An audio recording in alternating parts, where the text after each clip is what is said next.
General Convention of Nepali Congress has sent several ripples in the national politics with the emergence of Generation Next leaders in key party positions. The election of Gagan Thapa and Bishwa Prakash Sharma in the second most powerful position in Nepali Congress and a number of other new faces has been seen as a new wave of change in the party that has traditionally been in the firm grip of the old stalwarts. Good morning, I'm Sarah Sapsanama and these are the headlines of the hour. With persisting dilemma on the US-funded MCC, the ruling coalition mulling an all-party meeting to strike a consensus, the main opposition in a wait-and-watch mindset. The government's ambitious plans of meeting the Sustainable Development Goals by 2030 dented by slow progress in the health sector. The UN Human Rights Council votes to launch an international investigation into abuses in Ethiopia despite protests from Addis Ababa. And Manang to face Nepal police at Pokhara Stadium in the ongoing Martyrs Memorial 8 Division League. Chassel against Jalakil and 3-star take on NRT at Dasrat Stadium. Mahendra Yadav was elected Nepali Joint General Secretary from the 14th General Convention of Nepali Congress in Madheshi category yesterday. Likewise, Umakanta Chaudhary won in the Tharu category while Badri Pandey emerged victorious in the marginalized region category. Kishore Singh Rathore secured victory in the Khas Arya category followed by Farmullah Mansoor's victory in the Muslim category. Yadav, belonging to the panel of party president Sher Bahadur Dewa, received 2,026 votes. According to the information made public by Nepali Congress Central Election Committee, Umakanta Chaudhary saw off Tejulal Chaudhary by 879 votes in the Tharu category. Likewise, Pandey left behind his nearest contestant Jeewan Bahadur Shahi, the Chief Minister of Karnali, by 278 votes in the marginalized region segment. Meanwhile, Mansoor left behind his nearest competitor Sheikh Wakil by 901 votes to win in the Muslim category. Kishore Singh Rathore saw off Devraj Chalise by 517 votes to get elected as the Joint General Secretary in the Khas Arya category. With this, all the positions for Joint General Secretaries in Nepali Congress have been decided. The Central Election Committee is now counting the votes for the Central Committee members. Now, with persisting dilemma on the US-funded Millennium Challenge Corporation, the ruling coalition has made arrangements to call an all-party meeting with the objective of seeking a consensus. Despite the ambitions of Nepali Congress of proceeding with the MCC, other parties in the coalition remain firm in their stance of moving forward only after amendments in the pact.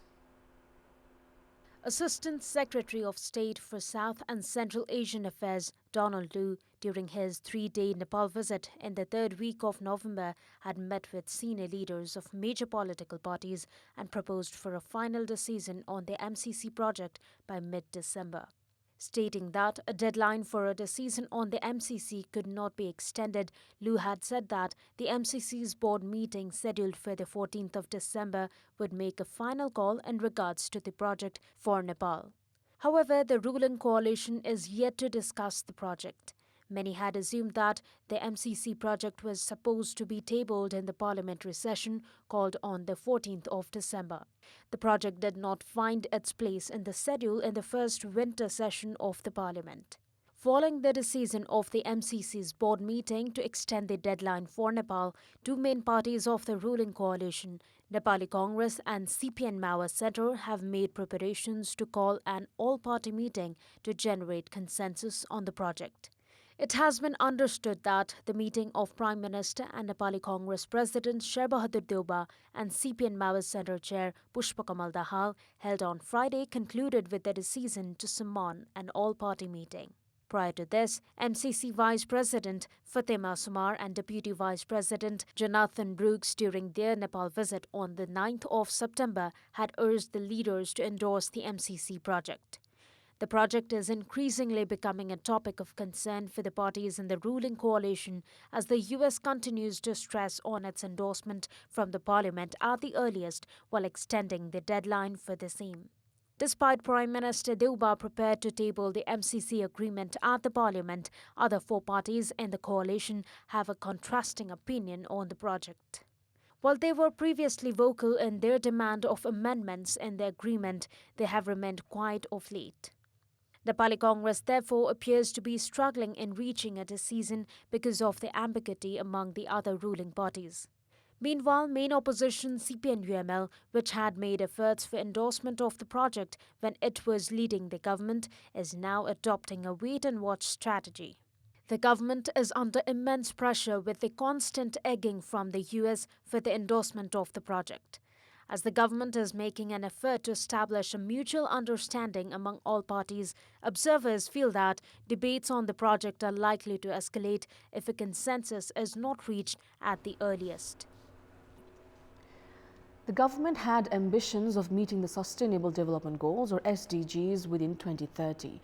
For this objective to be met, significant improvements are to be made, including the uplifting of the living standards of a massive population under the poverty line, along with a drastic transformation in the health sector. Progress in the health sector remains meager in Nepal, and its slow pace is likely to pile further challenges in meeting the SDGs. The government aims to reduce the maternal mortality rate to 70 deaths per 100,000 live births by the year 2030. The current data for the maternal mortality rate stands at 239 in Nepal. Likewise, the infant mortality rate, which should have stood at 25 deaths per 1,000 live births, currently figures at 28. For Nepal to meet the SDGs by 2030, the rate must drop to 12 deaths per 1,000 live births. Despite the target of taking the statistic of pregnant women reaching the hospital for a health checkup 4 times before the delivery to 71%, the figure is currently limited to 52.6%. In addition to these indicators, significant achievements have yet to be made with regards to vaccinations, among other indices. The government ambition of meeting the Sustainable Development Goals by 2030 is certain to suffer a massive dent at the current pace. Annual targets are allocated by the government for the achievement of the SDGs. However, there are no records of achievement of such targets. At the same time, the failure in protecting the past achievements paints a bleak picture. The government has identified collaboration among all stakeholders as imperative for protecting the achievements made in the health sector during the coronavirus pandemic and for meeting the SDGs. However, the road to SDGs appears challenging in absence of efficient work plans. The failure would not just leave Nepal behind in delivering its assurances in the international community, but also leave the nation behind in terms of development. In our Public Voice segment, we've asked local residents in all 7 provinces regarding the difficulties in applying for an electronic passport. Let's take a look at what they had to say.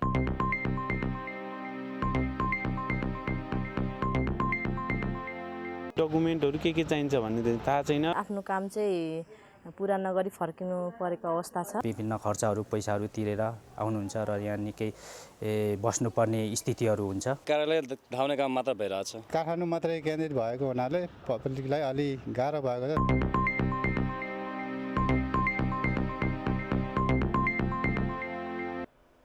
Time now for our segment Public Pulse, where you text us with your opinion.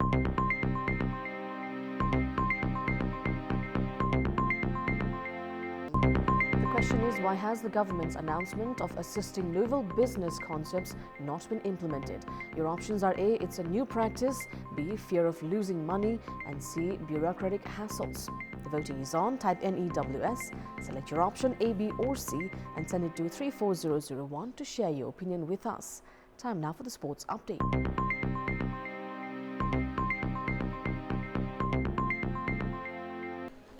Three matches are scheduled for today in the ongoing Martyrs Memorial 8 Division League football. Manang Marsiang Club will face Nepal Police Club in the match, which will kick off at 2 this afternoon at Pokhara Stadium. If Manang win today, they will climb back to the top of the league table. Currently placed in the second position, Manang have 10 points from 4 matches. Machindra Club lead the points table with 11 points from 5 matches. Nepal Police are in the 8th spot with 5 points. Manang had blanked Friends Club 2-0 in their last match, while Nepal Police had suffered defeat against Sankata by a solitary goal in their last outing. Jasal Youth Club are up against Jalakhel Youth Club in today's first match, which will kick off at 1 p.m. at the capital's Dashrath Stadium. Jasal had suffered defeat against Tribhuvan Army Club in their last match, while Jalakhel are looking for their first win of the season. Jasal are in the 10th spot of the points table with 4 points, while Jalakhel are in the 13th position and still in the relegation zone. Today's third match between 3-Star Club and New Road team NRT will start at 4:45 p.m. at Dashrath Stadium. 3-Star have 5 points and are in the 6th position of the league table, while NRT with also 5 points are in the 9th spot. 3-Star had played a goalless draw against Armed Police Force in their last match, while NRT had stunned high-flying Sadobata Youth Club 1-0. That's all for the moment. Thank you for watching. Bye for now.